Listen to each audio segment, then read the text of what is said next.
From LinkedIn News, I'm Leah Smart, host of Everyday Better, an award-winning podcast dedicated to personal development. Join me every week for captivating stories and research to find more fulfillment in your work and personal life. Listen to Everyday Better on the LinkedIn Podcast Network, Apple Podcasts, or wherever you get your podcasts. Did you know that small and medium businesses make up 98% of the global economy, but most B2B marketers still treat them as a one-size-fits-all? LinkedIn's Meet the SMB report reveals why that's a missed opportunity and how you can reach these fast-moving decision makers effectively. Learn more at linkedin.com/meet-the-SMB. Hello, my friend, and welcome to another exciting episode of Negotiate Anything. Thanks for joining us today. With over 10 million downloads and listeners from more than 180 different countries, it's dedicated listeners just like you who have made Negotiate Anything the #1 negotiation podcast in the world. I'm your host, Kwame Christian. I'm a business lawyer, mediator, author, and the proud CEO of the American Negotiation Institute. Now, before we get into today's insightful conversation, I have a golden opportunity for those of you who recognize the power of negotiation in your professional lives. Have you ever found yourself wishing that you could navigate those high-stakes conversations with more confidence? Or perhaps you're looking to empower your team with the art of persuasion and conflict resolution. At the American Negotiation Institute, we've crafted specialized keynotes and workshops tailored for those very needs. We've transformed the negotiation skills of professionals worldwide, and we're eager to do the same for you. We believe the best things in life are on the other side of difficult conversations, and our goal is to help you improve your lives and the lives of those around you, one difficult conversation at a time. Don't let another challenging conversation leave you second guessing. Click the link in the description to discover how we can help you find confidence in conflict, negotiate better deals, and have stronger relationships. Because in the world of business, every conversation counts. And now, without further ado, let's jump into the interview. Lucia, thanks for joining us today. Kwame, it is my pleasure. I am so tickled to be here. Yes, me too. Very excited. So how about you get us started by telling us a little bit about yourself and what you do? Well, what I've been doing this year, which has been sort of a banner, pivotal year of new projects for me, is in addition to practicing law and a deep background in mediation and teaching mediation and negotiation, I decided to launch my own podcast, which is sort of a teaching pedagogical podcast to help people learn how to negotiate as an everyday skill because it applies to everyone, everywhere, every day. And then I noticed something that I had never noticed before, which is that in my 10 years of teaching negotiation at 2 law schools, every single assigned reading, every law review, every book, every article had been assigned by a man. And I went and I did a little more research and I saw there's still such a paucity of negotiation books authored by women. And so I said, well, I could maybe do something about that. I've got so much material. And so I also wrote a book. So that's out there too, and it's coming out. And so it's super fun. And that's part of the title. You know, the super is the superpower of everyday negotiation. And the book is For the Forces of Good, the superpower of everyday negotiation. So there's that. I work with the United Nations Women as a vice president of their board for the San Francisco chapter. So I generally try to stay out of trouble by keeping busy and staying out of trouble, in my case, not being so much digging in the garden like a exuberant Labrador, but just not buying more shoes. So that's how I'm not buying more shoes, is by doing these things. I love it. Well, I'm glad that you're doing these things because it's an incredible service to the world. And everybody, we're going to link to the book and the podcast in the description too. And also give a shout out to your company as well. Oh, right. So my practice is called pactum factum, which means in Latin, a done deal, because, lawyers always got to say it in Latin. And I don't know if you remember from law school, Kwame, but usually when they said something in Latin, it meant something bad, like quid pro quo harassment, but pactum factum is good. It's a done deal. It means we're helping to bring peace and resolution to conflict and to actually empower you to be able to do it on your own. So you don't have to hire us, quote unquote, experts. That's great. Yeah, and I one of the things I love about your approach too is that you're making this accessible and you're really democratizing the content. You're making it so that everybody can get access, but you're also approaching it from a new perspective that I think is really fresh and important. I don't disagree with that, Kwame. And what happened just this year at my Easter dinner table, this is a true story. We're sitting there, I've got 3 high school seniors at the dinner table, and one of them, who had never met me before, he starts chatting me up. Well, what do you do? And I said, oh, I'm a lawyer. I don't really think he's going to be interested. Well, tell me more about that. What exactly? So I start telling him about my background in negotiation and my teaching and my book. And he says to me, I kid you not, oh, well, negotiation. That's really something. You either have that skill or you don't. It really can't be taught. And I whipped my head around and I seared into my own son that penetrating gaze that only an Italian mother can accomplish, as if to say, did you put him up to saying that? Because that's just too perfectly teed up. And I said, his name was Nathan. I said, Nathan, boy, when you're wrong, you're wrong. Let me just tell you how. And I went into my whole thing about how that's what I did. I taught it and I'm going to teach you. And it's this book. And it's even so. Bottom line is, even for high school, like high school students could be reading this. Don't hire me. Do it yourself. You can do it. Yeah, agreed. It's so funny. I could imagine that look you gave your son. Like, see now, it's about to get ugly. He's probably like, "Mom, please don't." No, he was like, "Oh no, here!" Like he did the, "Oh no, here we go!" Like now she's gonna get on her soapbox look. So that's really funny. This is really funny. Hey, we just had a really interesting conversation about negotiating with bullies, and I know that this is something that I get a lot in trainings. People are always asking, "Well, how do I deal with a bully? How do I deal with somebody who's super aggressive?" And what's really interesting is that there's very little out there on the topic of negotiating with bullies. And so what I want to do is I just want to tee you up and allow you to go on your soapbox for a bit when it comes to this topic, because it's careful so with that invitation. Okay. Oh, was that the tee up right there? Okay. So let me back up a little bit, because you said something before that I'm going to build on. Be careful, because I'm actually listening to you. You said that I was bringing a new perspective. And part of that new perspective, I think, with the podcast and particularly the book is it is female voiced, not male voiced. And that does matter because of our different experiences in life. And I realize I'm using cisgender vocabulary. So I'll just say it's not male voiced. It's other than cisgender male voiced. And I do dedicate a full chapter on negotiating with bullies. I have had too many experiences with bullies in my own life as a child. I mean, starting in childhood. And then I guess I have been surprised time and time again at how many times as an adult I have had to face down bullies and negotiate with bullies. So I continue to be surprised that, we do hear a lot about bullying in terms of children and at school. And even legislation in other states, I know Illinois just passed some about bullying and in schools. We don't hear an awful lot about it vis-a-vis adults and negotiation. And even when I tried to sort of put some structure around it for the book, I had difficulty finding material out there. I did, but very, very little. So the first thing I do want to say is a little bit of a disclaimer, and that is that I don't love labeling people as bullies or any other single word label. It's reductive and dehumanizing. At the same time, if the shoe fits, and by the time I'm using that description, for someone, they've probably earned it through a pattern of conduct. And after I've exhausted other tools like listening, empathy, rapport building, understanding, attempting collaboration, all those things that mediators and negotiators try from our toolkit.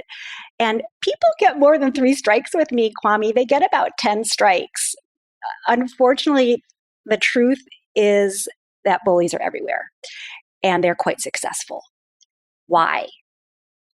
Well, I hate to break it to you. we're a society here in the United States that doesn't just tolerate bullies, we enable them with guns, for one thing, and also with capitalism. And in both cases, we have a small percentage of individuals who control a disproportionate amount of resources and use them to control and sort of terrorize others. So this is not an easy topic. We're going to discuss some practical steps, some ways forward, as long as people understand that by negotiating with bullies, you're actually working against the status quo that is woven into our cultural tapestry. It's a thorny thing. Now, here's the other thing I wanted to say. I have, since I wrote the book, and it's in its final manuscript form, and I've started sending it out to people, as one does with these things, to start to get endorsements and things. Kwame, what I am calling the my bully stories that now are coming in, that people want to talk to me about. They read that chapter, or I'll get an email from someone and say, Lucia, I'm finished, and I really want to talk to you about chapter 15. Can we talk about chapter 15? And then I'll get on a Zoom with them, and I have now heard at least 6 what I would call my bully stories from people who have had a situation that's, it's similar psychologically to abuse, actually. They feel shame. They haven't talked with many people about it. They tend to relive the situation in their minds, trying to understand it, wondering if they did something to invite the treatment. They think they did something wrong. And maybe they've talked to a spouse or a partner or even a therapist about it, but otherwise they've kept it really quiet because there's sort of shame associated with it and confusion. And now they have someone to talk to about it, like, oh, you really get it. So I'm hearing these stories, and not just from women, by the way. This is not, I think there probably are some gender patterns, and I haven't studied that scientifically. It's not just men being bullies against women. So I want to make that clear. And I'm also going to say something that's going to make you go, wait, what? Whoa, you just totally pulled the rug out from under us, Lucia. I don't think you can negotiate with bullies. At least not alone. So that I think is the key. Hello, my friends. Before we get back to today's episode, I want to ask you a question. Have you ever wondered how to elevate your team's negotiation game and how you can help the folks on your team have better, difficult conversations? At the American Negotiation Institute, we offer transformative keynotes and workshops tailored to empower professionals with top-tier negotiation and conflict resolution skills. Whether it's a keynote for your next event or hands-on training for your team, we've got you covered. Don't just negotiate. Master the art with the American Negotiation Institute. Click the link in the description to find out more. Elevate, negotiate, and succeed. Small and medium businesses don't have time to waste, and neither do marketers trying to reach them. On LinkedIn, more SMB decision makers are actively looking for new solutions to help them grow, whether it's software or financial services. Our Meet the SMB report breaks down how these businesses buy and what really influences their choices. Learn more at linkedin.com/meet-the-SMB. That's linkedin.com/meet-the-SMB. I'm going to talk a little bit about, you've probably heard, Kwame, have you heard of Bill Eddy? He's like a ninja. Have you had him on your show? No. Okay, you're going to reach out to Bill Eddy. And he's an attorney, therapist, and the world's leading expert on managing disputes involving people with high conflict personalities. So he doesn't really use the term bully, but that's his term for it. And he does offer some advice on negotiating with bullies. And I summarize that in my book, and then also add some other things of my own and from behaviorists, right? And it's worth trying because you never know what might stick. So one of them, and the good news is these skills apply in so many other contexts too. So by trying them out, you're just practicing and building these skills anyway. Try building rapport. Okay, flip the narrative.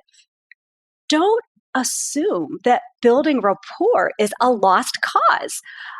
A bully isn't expecting kindness or empathy in response to their high conflict tactics. So employing empathy, listening, rapport building can be disarming.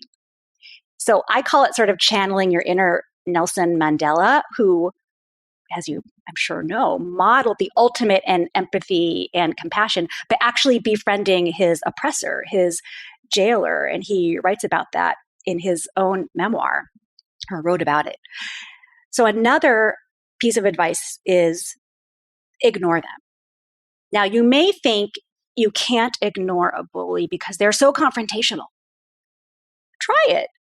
A behaviorist will tell you that ignoring undesirable behaviors is the most effective way to extinguish them. Like a wind-up toy, they might simply run out of momentum. So in episode 10 of The Superpower of Everyday Negotiation, which is my podcast, my co-host, Nina Greeley, actually provides an example of a negotiation where she successfully employed the ignoring technique with a high conflict negotiation opponent. Then there's this one, avoid giving in. Now, bullies don't negotiate. They make demands. They threaten. They fight. They want to fight. That's their playground. High conflict people are at war with the world around them, and they go from relationship to relationship with intent to dominate. But when they win, quote unquote, by dominating, they're still not satisfied. So they think they want more, and the cycle continues in perpetuity. Giving into a bully doesn't bring relief because you have no assurance that the same thing won't happen in the future. And so it does happen in the future. You also need to know your bottom line.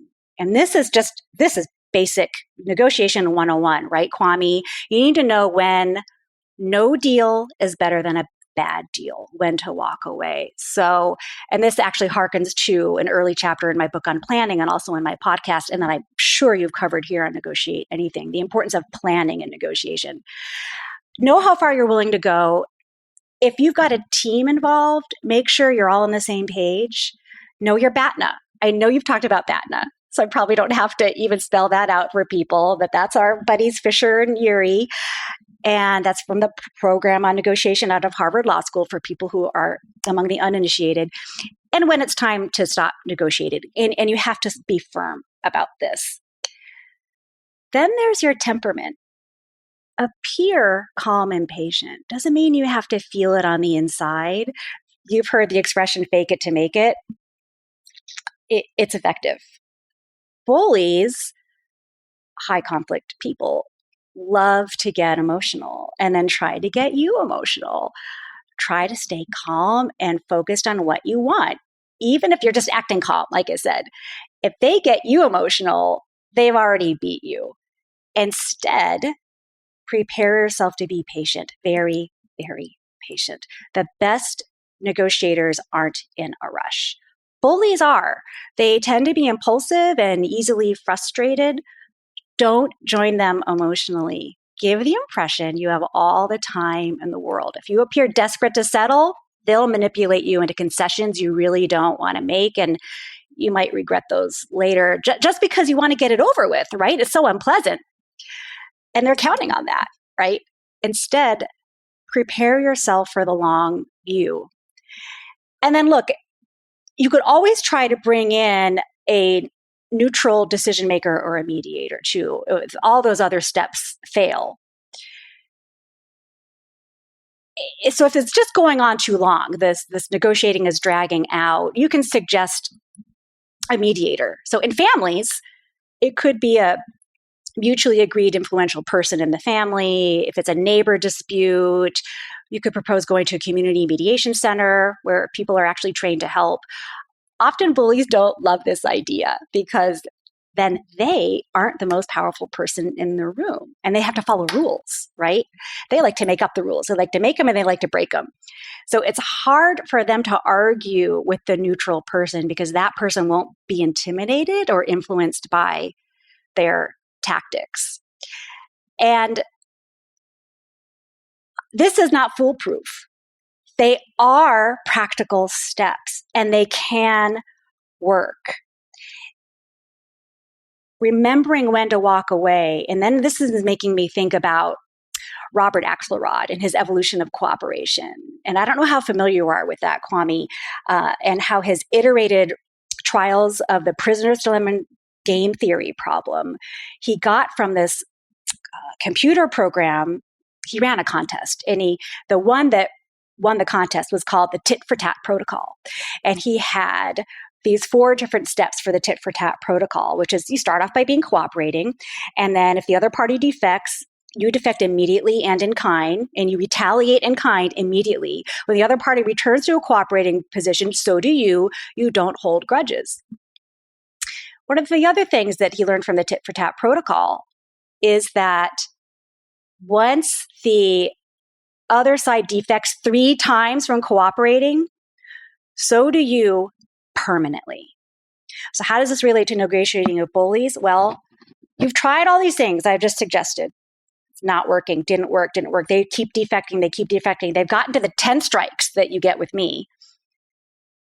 At that point, Kwame, I think you either need to prepare for war or walk away. You are not going to change an environment will change you.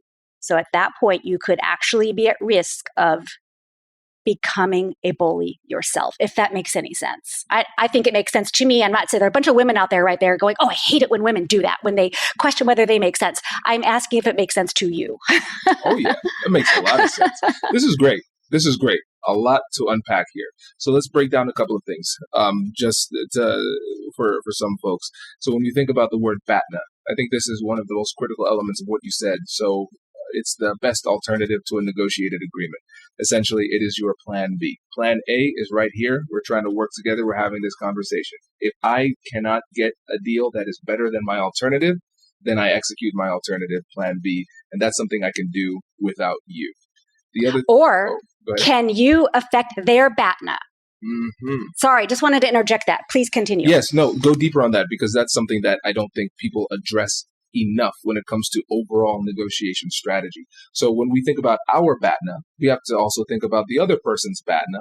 And so tell us more about that strategy of affecting their BATNA. Well, one of the great advantages of listening, and I mean really listening, to not just what is being said, but the emotion underneath the words. And I treat emotions as just another category of facts, right? That's what we mediators do. If you're listening to the content plus the emotion underneath, the why it matters, you're getting a lot of information. So if you're doing more listening than talking in this ongoing negotiation with this high conflict personality, you may very well discover some information where you say, so they're really influenced by maybe some third party, in the world, maybe even just a spouse or someone else at work, where you can go, well, I wonder if that person has any idea that this is going on, or I wonder if can you use that third party as an audience or as an excuse or as a justification or as an ally, right? Essentially that by listening and by going through the information gathering process, you could discover a way to affect their choices, their alternatives. And the other part about negotiating with bullies, remember the part where I said you can't do it alone? Gather allies. I think the way that the bully is taken down to a human level to humanize the bully is they got to be outnumbered. They have got to be outnumbered, and not by a source of authority, by their peers. So assemble a posse of peers, of their peers, to say, hey, knock it off. What are you doing? Don't be a jerk, whatever it is. And not just one person, but like 10 people. Easier said than done. You're not going to do it alone, though.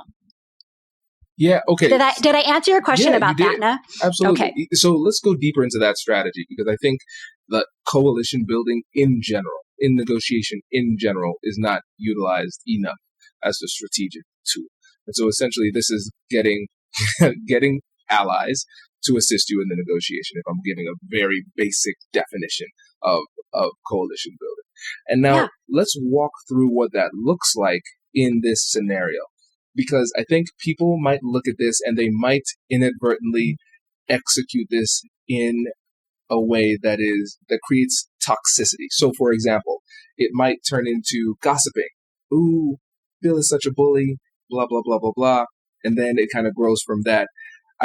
So I want to make sure that people are understanding what you mean and then how to actually execute it in the real world when it comes to gathering allies, because I think this is brilliant. And you have just zeroed in on something that I agree is a real risk. And ultimately, look, these days, with various social media apps at the fingertips of adults and youth alike, we can collectively, quote unquote, cancel a bully at speed and scale. That is, condemn them in a flurry of social media posts that results in the bully's social estrangement. This is thorny. And Barack Obama actually cautioned about this youth trend to cancel peers for not being 100% politically woke 100% of the time.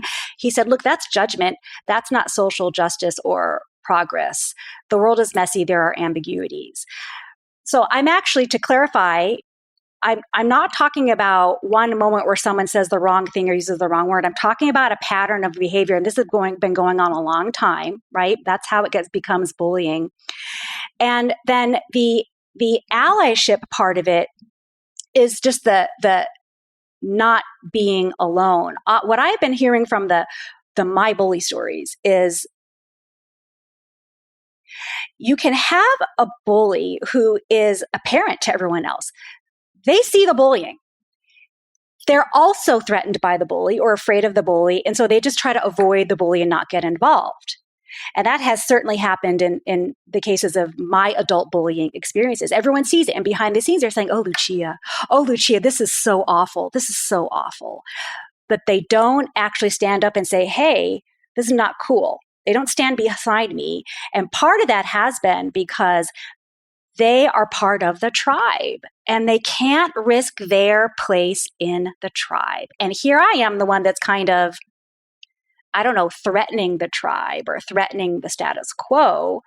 And so they got to keep their status. So this is not a simple thing, the finding allies, partly because of you don't want to add to the toxicity, and also because of the sense of belonging, which Mari Fitzstuff, she is a sociologist who said that today's wars are mainly about identity and belonging, this feeling of not belonging. And people need to belong even more than they need to be right. So allyship as an idea is difficult to accomplish because it is usually inconvenient.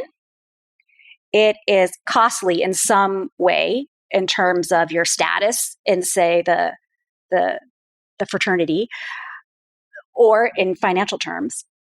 It is time consuming. So allyship not terribly easy. I'm not saying it's easy to garner those allies.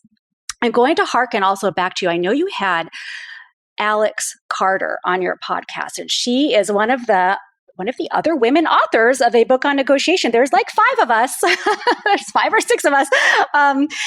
Plenty of women authors, by the way, on communication and conflict, not on negotiation. Anyway, she wrote the book, Ask for More.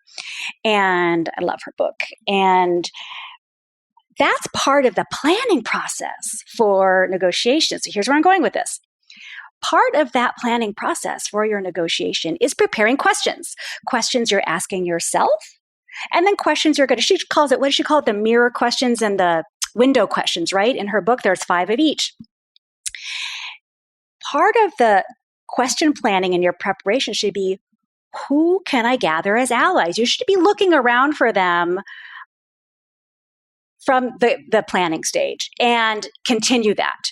Who can you be asking for help? So Ask for More, all right? Alex Carter is sort of the expert on the questions. And I do 2 podcast episodes on that because one of them actually has a demonstration of it with me and my co-host. one of the questions you can be asking yourself is, who can help me? Does that help you Absolutely. understand it? Am I answering your questions? Yeah, absolutely. Okay. Because I think really to simplify this, what we realize is that in negotiating with a bully, one of the strategies requires additional negotiations with people who are not the bully, who could be your ally. And we have to recognize that other people aren't going to just see, yeah, that is a bully. I too have been bullied by this person. Yes, Lucia, I'm with you. We have to work through those emotional barriers because they see risk, they have fear, and you will need to work through that. And it's not going to be easy to negotiate with them in order for them to join your coalition in the negotiation with the bully. And so I think thinking about this through that layer of negotiation makes it a lot easier. And negotiation is often a series of smaller negotiations and side negotiations. And the other thing about trying to gather allies is it also leverages, because I know you've had Robert Cialdini on your show, it also leverages one of the, he has like the top 5 or 6 influencers, which is social proof. Social proof is one of them. So if you're gathering those allies and you do get those 10 people to stand beside you and say, hey, you're being a jerk and knock it off, that's using social proof. That's why I say it needs to be peers, not authority. So you're leveraging that heuristic, which is an old, Daniel Kahneman and Amos Tversky heuristic that they won the Nobel Prize for. It's a really powerful one because oftentimes when we don't even have enough other information to look to, just looking to social proof will inform our behavior. And that can be, there's another side to that coin as well, too, right? If it's uninformed and you're just jumping off the cliff because everyone else is, well, then that's got a host of possible risks as well. None of this, I'm not saying any of this is easy. It is nuanced, and that is why we're talking about it. 100%. And Lucia, I think that's such an important point because everybody's looking for that silver bullet. I'm dealing with a bully. How do I deal with it? Oh, cool. Say these 3 words and like a magic incantation, the bully automatically becomes a puppy. It's not how it works. It's going to be tough. And I think understanding that it will be difficult is an important part of that too. Right. Managing the expectations going in and also understanding don't try this alone, kids. Okay. And you said, some sort of magic incantation. That made me sort of wonder when I did read Bill Eddy's advice, and I say this with all the love in my heart. And Bill Eddy, if you're listening to this, I think you're such a ninja. I wondered if it was a little bit like the, I hope I'm getting this right. Was it Elizabeth Kubler-Ross, who in the late 60s, she came up with the 5 stages of grief, which it's like anger, denial. I'm not getting this in the right order. Negotiating, sadness, acceptance, something like that. Okay. She comes up with these 5 stages of grief. And then I heard a resilience expert talk about this on Shankar Vedantam's podcast, The Hidden Brain, that's what it's called, where she said, it almost seems like those 5 stages is a tool for therapists to tell people so that they sort of feel like, hey, look, I am giving you this tool and this is what's going to happen and you're going to go through this and I'm doing my job. And she said, it ends up just feeling like all these things are going to happen to you and you have no control over it. And it's not actually that helpful in terms of dealing with grief and being resilient. And I sort of wonder when I looked at some of these steps, is this sort of like the Elizabeth Kubler-Ross stuff where some sort of experts can say, well, this is how you negotiate with bullies. And then they get to feel like they've been really useful when actually your own experience doesn't change much. I really thought about that, Kwame, before I assembled this chapter in my book. And I am still convinced that these steps are extremely worthwhile trying. Again, if for no other reason, that they actually help you just hone your everyday negotiation skills. And you can always fight later. That's what I always tell people. You're not giving up your right to fight by being in mediation. You can always fight later. Absolutely. And I think it's important to recognize that that's an option too. It's probably not the option we want to take. And as a lawyer, I know you're familiar with this because I had clients back in the day. They did not want this conflict. They didn't want to be in this situation. But I told them that sometimes the war chooses you. And you have to rise to the occasion or you're going to get steamrolled. That's the situation. Exactly. At the end of the day, it's our responsibility to protect ourselves, and we have to do whatever it takes to do so. Yeah. And so that's what happened to me in a bullying situation that I ended up in last year, which was a group bullying situation. And I do talk about it in the book. And I sort of introduce it in an earlier chapter, I think chapter 11, where I talk about the language we use in negotiation and just with other, and how our vocabulary here in our culture is so laden with fighting language. We hear it all the time. Fighting for a cause, fighting for progress, battle of the sexes, battling with an illness. And it's combative. It creates a combative tone. And it's particularly attorneys, I think, are seen as fighters. They just want to fight. And so when I was actually advocating for some pretty simple diversity, equity, and inclusion steps in this organization last year, where I was president and CEO, the first woman in the almost century history of the organization. And they said, Lucia, you're being such an attorney. Why are you fighting us on this? They kept using the word fight to describe what I was doing. And I kept saying, I am not fighting. I am advocating. There is a big difference. Didn't matter, Kwame. And this is getting back to what you just said. Don't worry, I'm going to coming back around full circle. You are sometimes, despite every intention, every effort, every tool you have in your everyday negotiation toolkit, you get drawn into a fight. You don't want to be there. You didn't ask for it. You tried to avoid it. You tried to be the peacemaker, the peace builder, and you're in it. And so then that's when you have to have these other, the BATNA, the WATNA, the MALATNA. This is the worst alternative, most likely alternative. And who have you got to help? Who have you got to help you now that you've been drawn into this fight?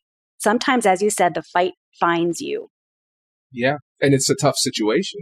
And tell me what you think about this, Lucia. One of the most difficult things about dealing with a bully or a high conflict person in the difficult conversation itself is that they can be so aggressive that we don't know exactly what to do. And it almost seems like we make the mistake, the classic negotiation mistake, of trading substance for emotion in one way or another. So they want us to do something, make some change, make a concession or something like that. And so we can tell they're angry about it. We don't want them to be angry anymore, so we make a concession. Or even if we don't care about their emotional state, we care about ours, and we feel pressure, we feel fear. And then in order for us to alleviate the emotional distress that we're in, we get a concession, almost like a flight response, so we can exit as quickly as possible. So we satisfy our emotional needs in the moment in order to get out, but then long-term goals have been thrown aside. And so what advice do you have for people in the heat of the moment to deal with that type of pressure? Right. Okay. So this is really getting into, and I have a chapter on this too. I think it's chapter 9. You'd think I have my chapter numbers memorized, but I don't. And this is getting to that reptilian brain stuff, this amygdala, hippocampus, that the executive functioning of the brain, not operating right now, right? This is the fight or flight. Is it a stick or is it a snake? Oh, it's a snake. So I've got it. And so it's the fear center. It's the emotional response center. This is terribly difficult to be aware of. It requires incredible presence of mind in the moment, because then there's Paul Ekman, who, if you're not familiar with that name, he is sort of the world's foremost specialist. He's a psychologist out of University of California, UCSF, San Francisco, on lying, lies, and emotional micro expression. And he talks about in his book, Emotions Revealed, the refractory state. The refractory state is this period, lasts an average of 20 minutes, in which your brain is at the reptilian level. It's the amygdala response.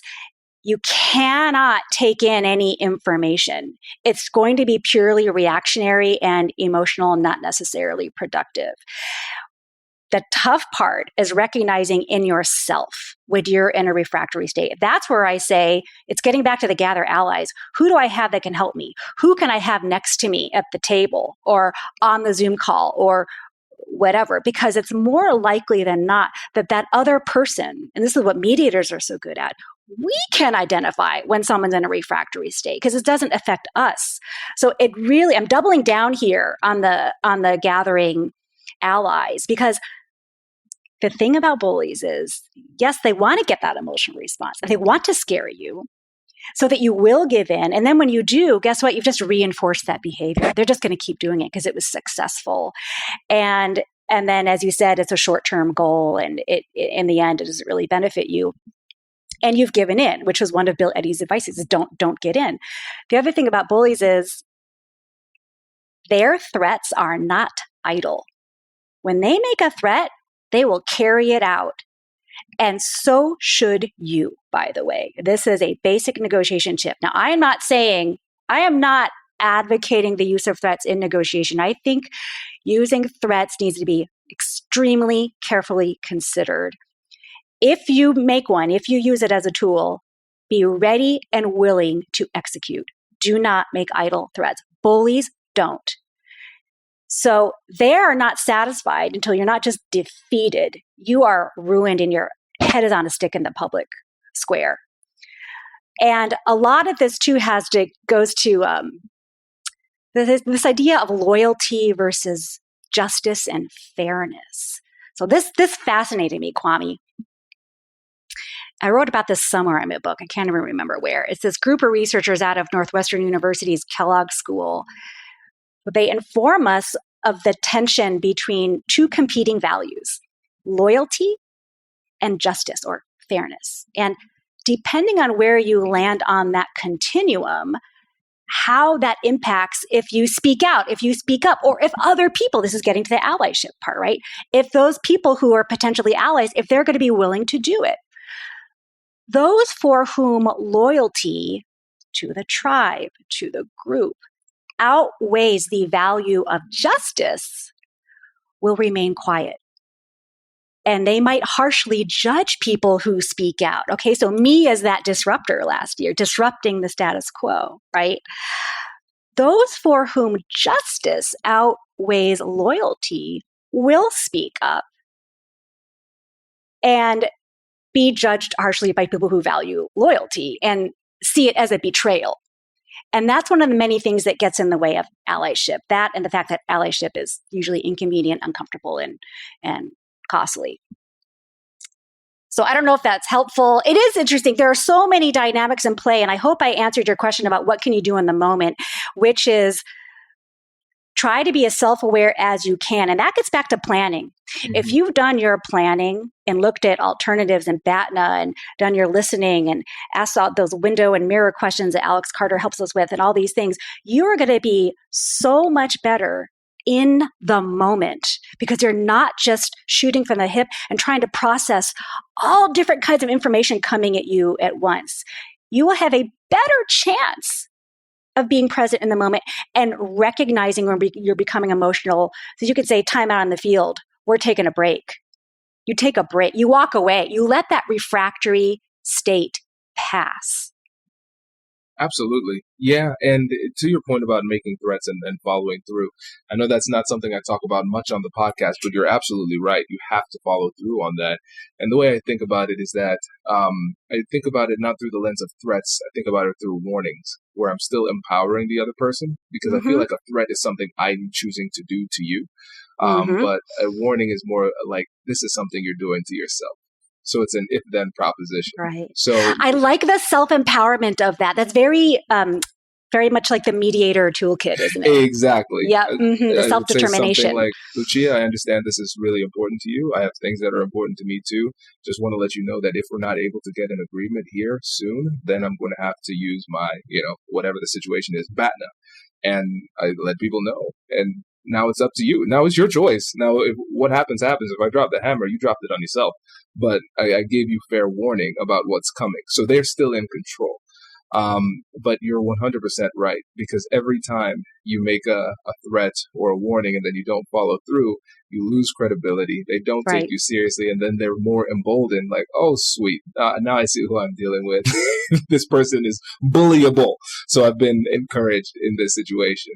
And then to your Right. point about the refractory period, I love that idea because, again, something I just said 2 days ago in the training, I was under duress. If you're under pressure from a bully, here are two things that I like to do. Number one, if somebody's pressuring me to make a decision, they're like, I need a decision now. I need you to say yes now or whatever. I was like, listen, hey, if you didn't need a decision right now, the answer is going to be no. But if you give me some time to think about this, you might still have a chance. But right now I'm not ready. And so people find patience in that situation. And so then the other one is, my rule is that I just don't make decisions under pressure. And so I'll end a conversation. I'm not afraid of doing that. And I think a lot of times people are afraid because they might feel as though it makes them look weak. But what I'll say is, listen, Lucia, you've given me a lot of information and I have a lot to think about. So how about this? We schedule another time. Let's come back. We're going to talk about it more in depth. And now the person might still be aggressive. They still might want to talk. And I'll say, Lucia, it sounds like you still have something else to say. And I'll give you the floor and I'll let you say that. But I don't have anything else to add at this point. So I'll listen. I'll summarize it, but I won't add anything else. And I certainly won't make any commitments other than a commitment to another meeting. Love that. Agree 100% for two reasons. At least two reasons. Number one, you're flipping the narrative. So they're using that pressure of time to pressure you. And it's a power play. And you are flipping it and making your own power play by saying, I'm going to actually take time to think about it. Well, now they have to wait. Now they have to wait for you. Number two, I think that scarcity effect, which is what a time pressure is, it's a type of creating scarcity, often false scarcity, is one of Cialdini's top 5 or top 6 that I referenced earlier in influencers. Right. So I see that, Kwame, and to everyone out there listening, that scarcity effect or that time pressure, it's that act now, this deal won't last, right? That should be a flag to you, because absent a real time pressure from an authoritative source, so, a court filing deadline for the memorandum of appointed authorities for the motion for summary judgment in court, okay, that's a deadline. Absent something like that, where it's a real objectively imposed from an outside source that neither one of you can control authority for a deadline, it's most likely manufactured and it's being used as a ploy. Yep, 100%. And one of the things that I've learned, and again, this isn't somebody who is me, speaking of myself, not somebody who naturally enjoys conflict. My whole first book was Finding Confidence in Conflict, just about getting over that people pleaser that was in me. That's my whole ethos and motto behind everything that I do here. What I've learned, though, is that those conversations with people who are bullies have, now that I've kind of simplified it, have become almost a little bit easier. Because, for instance, like you and me, I consider you a friend now, Lucia. So I care about what you think. Now, somebody who has identified that they don't care about me, then I don't feel as bad if they're upset or they don't like what I'm doing or anything like that, because you've identified very clearly in our numerous interactions that you don't really care, right? Well, go ahead. Remember, they're at war with the world too. So it may be that there's a certain sort of personality type where there's just sort of malcontents, that people who are people pleasers, you're never going to please them anyway. That's true. That's a great way to put it. Yeah. And that's when I think about the psychology of personality, you have people on the agreeableness, right? If you think about the big 5 personality traits, openness to experience, conscientiousness, extroversion, agreeableness, and neuroticism. On agreeableness, you have highly agreeable. These are your people pleasers. And then you have lower on agreeableness, also known as disagreeable. And it helps me to not take it personally, where I say, I'm getting this pretty consistently, and there didn't seem to be any trigger. I talked to somebody else to get a vibe, another data point to see what this person is like. Oh, they're like this to everybody. Okay, so I don't need to take it personally, and I'm probably not going to make this easier, but I do know what I need to do in order to protect myself in this situation. I know I'm going to stand my ground, and in 3, 2, 1, they're going to blow up. There's the emotion. I saw that one coming. Yeah, he's going to pressure me to make a decision right now. I'm going to say no. Watch, that's going to make him mad. There he is, mad.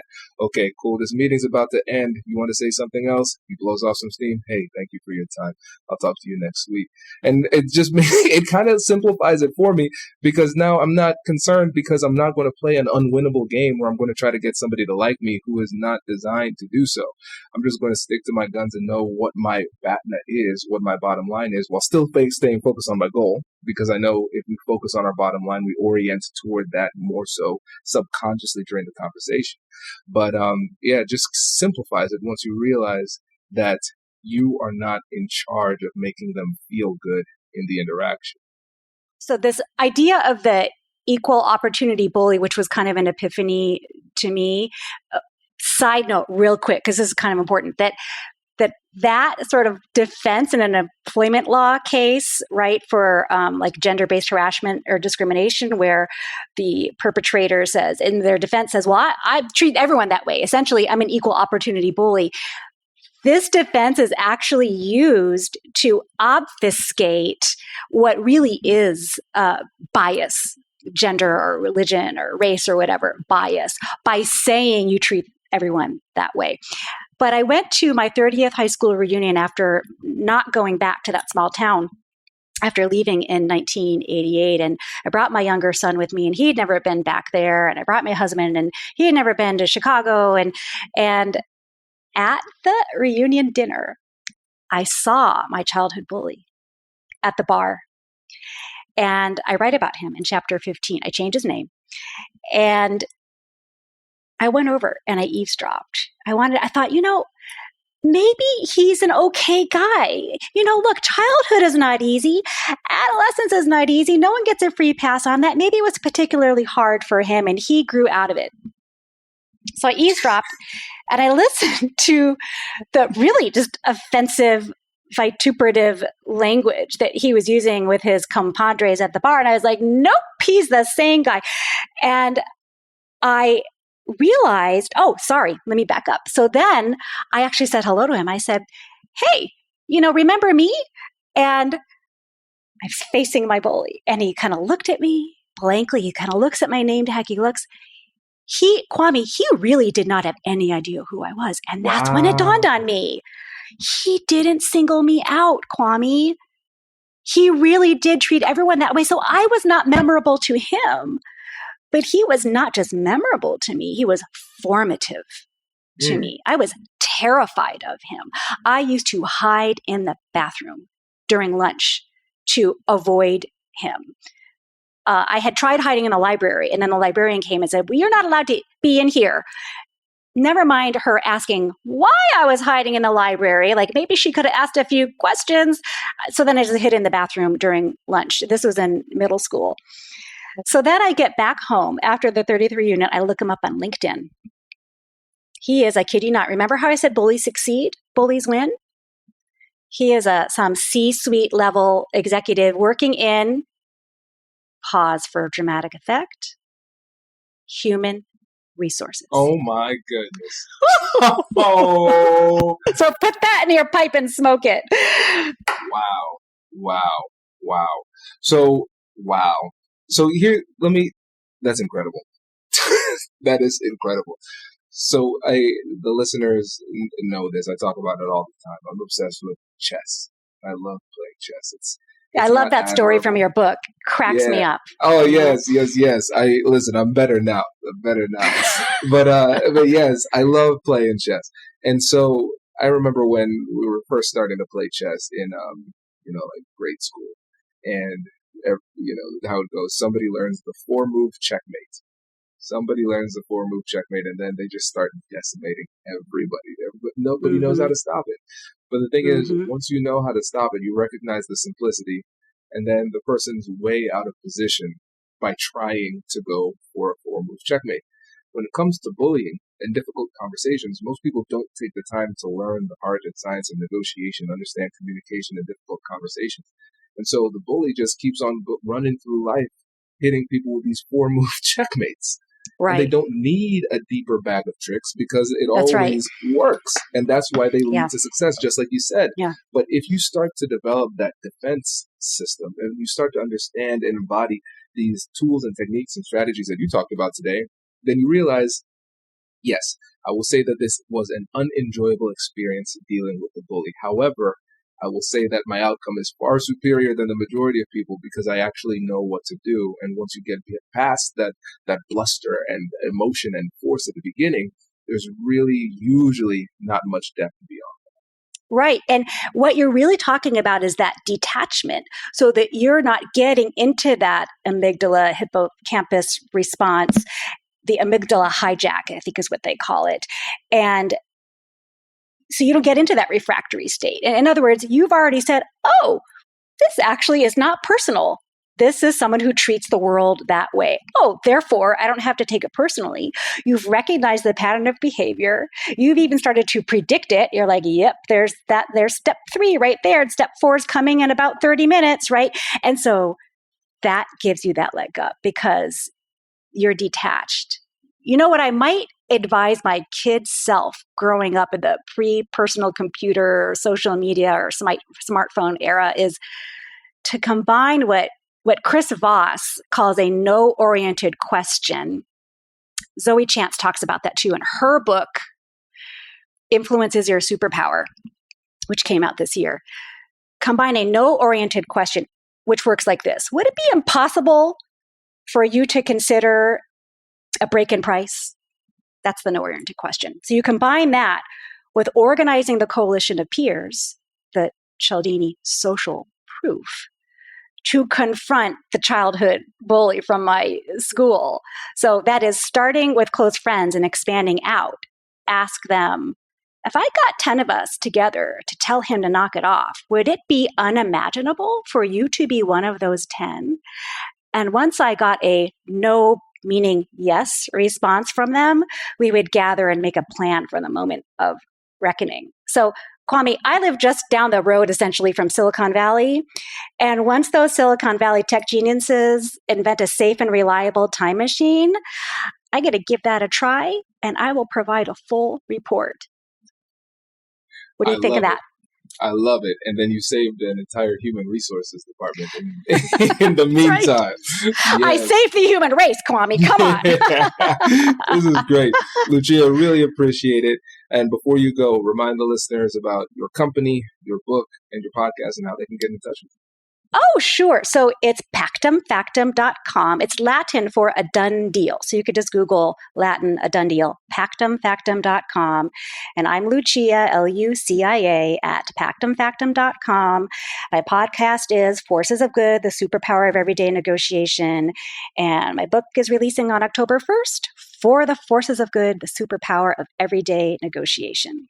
Love it. Lucia, thanks so much for joining us. Really appreciate it. Super fun. Thank you, Kwame. You are working for the forces of good. Thank you. Appreciate you. Congratulations! You've just joined an elite club. By listening to a full episode, you're now officially on the Negotiate Anything team. So welcome aboard. What most team members do is they subscribe to the podcast because that allows them to automatically get the latest episodes of the show. The best things in life lie on the other side of difficult conversations. Keep learning, keep practicing, and keep getting better. Your relationships will improve, your career will soar, and you'll have the confidence you need to get the most out of these crucial conversations. Again, thank you for joining the team. We're excited to have you, and I will see you in the next episode. I'll catch you later.